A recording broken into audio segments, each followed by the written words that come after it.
بسم الله الرحمن الرحيم الحمد لله رب العالمين والصلاة والسلام على أشرف المرسلين وعلى آله وصحبه ومن تبعهم بإحسان إلى يوم الدين أما بعد.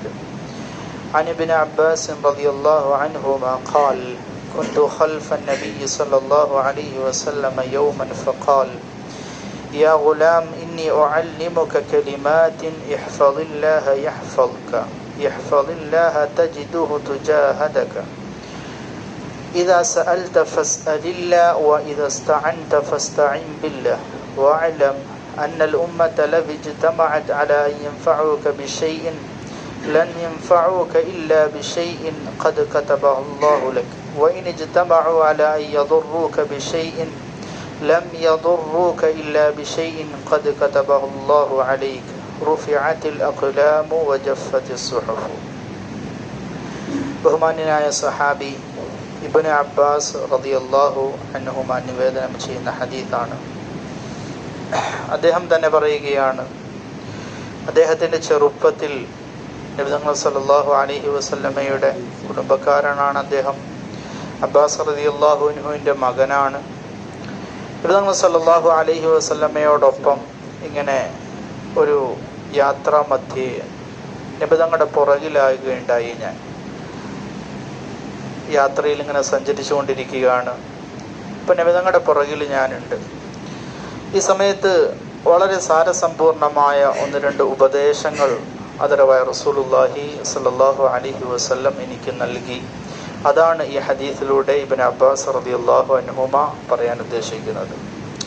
അദ്ദേഹം പറയുകയാണ്, നബി തങ്ങൾ സല്ലല്ലാഹു അലൈഹി വസല്ലം സ്നേഹവാത്സല്യത്തോടെ എന്നെ വിളിച്ചു, യാ ഗുലാം, പൊന്നുമോനെ, ഇന്നി ഉഅല്ലിമുക കലിമാത്തിൻ, ചില കാര്യങ്ങൾ, ചില വാക്കുകൾ നിനക്ക് ഞാൻ പഠിപ്പിച്ചു തരാം, പറഞ്ഞു തരാം. നീ നല്ലോണം മനസ്സിലാക്കിക്കോണം, ജീവിതത്തിൽ അത് അമലിലും കൊണ്ടുവരണം. നമ്മുടെ ഓരോരുത്തരോടുമുള്ള ഉപദേശമാണ്. എന്നിട്ട് നബി തങ്ങൾ സല്ലല്ലാഹു അലൈഹി വസല്ലം ആ കുഞ്ഞുമോനായ ഇബ്നു അബ്ബാസിനോട് പറയുകയാണ്, ഇഹ്ഫദില്ലാഹ യഹ്ഫദുക, നീ അള്ളാഹുവിനെ സൂക്ഷിക്കേണ്ടതുപോലെ സൂക്ഷിക്കണം. ചെറിയ കൊച്ചിനോട് അള്ളാഹുവിനെ സൂക്ഷിക്കണമെന്ന് പറഞ്ഞാൽ എന്താണ് അവന് മനസ്സിലാവുക? അതിൻ്റെ വിശദീകരണം താഴേക്ക് നബി തങ്ങൾ സല്ലല്ലാഹു അലൈഹി വസല്ലം പറയും. അള്ളാഹുവിനെ സൂക്ഷിക്കേണ്ടതുപോലെ സൂക്ഷിക്കണം. അള്ളാഹുവിനെ സൂക്ഷിക്കണമെന്ന് മാത്രമല്ല പറഞ്ഞു, എങ്ങനെയാണോ അള്ളാഹുവിനെ സൂക്ഷിക്കേണ്ടത് അതേപോലെ അള്ളാഹുവിനെ സൂക്ഷിക്കണം. അള്ളാഹു പറഞ്ഞ കാര്യങ്ങൾ വളരെ കൃത്യമായിട്ട് അനുസരിക്കണം. അള്ളാഹു നിരോധിച്ച കാര്യങ്ങൾ നിൻ്റെ ജീവിതത്തിൽ ഉണ്ടാകാനേ പാടില്ല. അത്രത്തോളം വളരെ കൃത്യമായ നിലയിൽ സൂക്ഷ്മത പുലർത്തി നിൻ്റെ ജീവിതം മുന്നോട്ട് കൊണ്ടുപോകണം എന്ന് ഇബ്നു അബ്ബാസിനോട് നബി തങ്ങൾ സല്ലല്ലാഹു അലൈഹി വസല്ലം പറഞ്ഞു.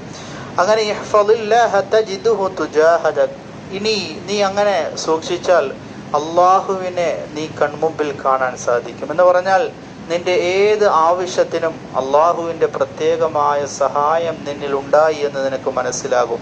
അത്രത്തോളം നീ അള്ളാഹുവിനെ സൂക്ഷിച്ചാൽ, അള്ളാഹുവുമായിട്ട് അടുപ്പം സിദ്ധിച്ചാൽ, ദുനിയവിയായ ഏത് ആവശ്യത്തിനും ഉഖ്റവിയായ ഏത് ആവശ്യത്തിനും മാത്രമല്ല എല്ലാവിധ ആവശ്യങ്ങൾക്കും അള്ളാഹു നിന്റെ മുമ്പിൽ നിന്ന് ചെയ്തു തന്നത് മാതിരി, അള്ളാഹു നിന്റെ മുമ്പിൽ നിന്ന് ചെയ്തു തന്ന മാതിരി നിനക്ക് ഒപ്പമുള്ള പോലെ ഒരു ഫീലിംഗ് നിനക്ക് കിട്ടും എന്ന് കുഞ്ഞുമോനോട് നബി തങ്ങൾ സല്ലല്ലാഹു അലൈഹി വസല്ലം പറയുകയാണ്.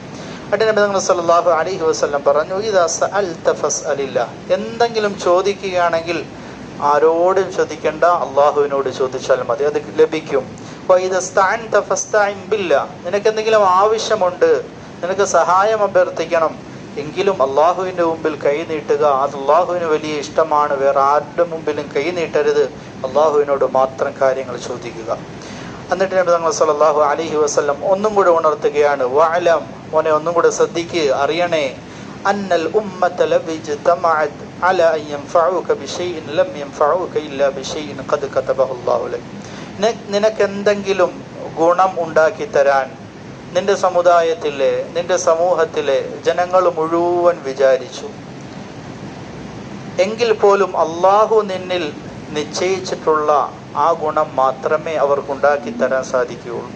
അള്ളാഹു നിന്നിൽ എന്തെങ്കിലും ഗുണം വെച്ചിട്ടുണ്ടെങ്കിൽ, നിനക്കെന്തെങ്കിലും നന്മ വെച്ചിട്ടുണ്ടെങ്കിൽ, അതല്ലാതെ അതിൽ കൂടുതൽ ഒന്നും അവരെ കൊണ്ട് ഈ സമുദായത്തിലെ മുഴുവൻ ആളുകൾ ഒരുമിച്ച് കൂടിയാലും ജനങ്ങൾ മുഴുവൻ ഒരുമിച്ച് കൂടിയാലും സാധ്യമല്ല. അള്ളാഹു എന്താണോ നിന്റെ പേരിൽ എഴുതി വെച്ചിരിക്കുന്നത് ആ നന്മ മാത്രമേ നിനക്ക് കിട്ടുകയുള്ളൂ. നേരെ മറിച്ചും എന്തെങ്കിലും തിന്മ, ദോഷം വരുത്താൻ ഉദ്ദേശിച്ചു, അള്ളാഹു നിന്റെ പേരിൽ എന്തൊരു ദോഷമാണോ ജീവിതത്തിൽ ഉണ്ടാകും എന്ന് എഴുതി വെച്ചിട്ടുള്ളത് അത് മാത്രമേ ഉണ്ടാവുകയുള്ളൂ, അതിൽ കൂടുതലൊന്നും ഉണ്ടാവുകയില്ല എന്ന് റസൂലുള്ളാഹി സ്വല്ലല്ലാഹു അലൈഹി വസല്ലം പറഞ്ഞു.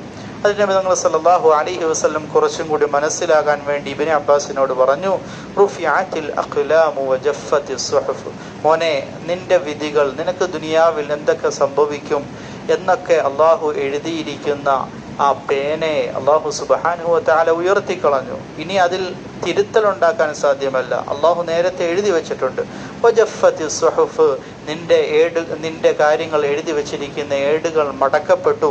ഇനി ആദ്യം അത് തുറന്ന് അതിനി എഴുതാൻ പോകുന്നില്ല, അതിൽ തിരുത്താൻ പോകുന്നില്ല. അള്ളാഹു നിശ്ചയിച്ചിട്ടുള്ള കാര്യങ്ങൾ ദുനിയാവിൽ നിനക്ക് ഇന്നതൊക്കെ സംഭവിക്കും എന്ന് എഴുതി വെച്ചിട്ടുണ്ട്, അത് മാത്രമേ സംഭവിക്കുകയുള്ളൂ. അതുകൊണ്ട് യഥാർത്ഥമായി അള്ളാഹുവിനെ വിശ്വസിക്കുക, അവനെ അടുത്തറിയുക. അള്ളാഹു കൂടെ ഉണ്ടെന്നൊരു ഫീലിംഗ് നിനക്ക് കിട്ടും. അത് അള്ളാഹുവുമായിട്ട് നീ മുന്നോട്ട് പോകുമ്പോൾ സ്വർഗീയമായ പാത നിനക്ക് എളുപ്പമാകും. അതുകൊണ്ട് അള്ളാഹുവിനെ ശരിയായ നിലയിൽ തഖ്വ ചെയ്ത് മുന്നോട്ട് പോവുക എന്ന് കുഞ്ഞുമോനായ ഇബ്നു അബ്ബാസ് റളിയല്ലാഹു അൻഹുമയോട് നബി സല്ലല്ലാഹു അലൈഹി വസല്ലം ഉപദേശിക്കുകയാണ്. അള്ളാഹു സുബ്ഹാനഹു വ തആല കാര്യങ്ങൾ മനസ്സിലാക്കി ജീവിതത്തിൽ അമൽ ചെയ്യാനുള്ള തൗഫീഖ് നൽകുമാറാവട്ടെ.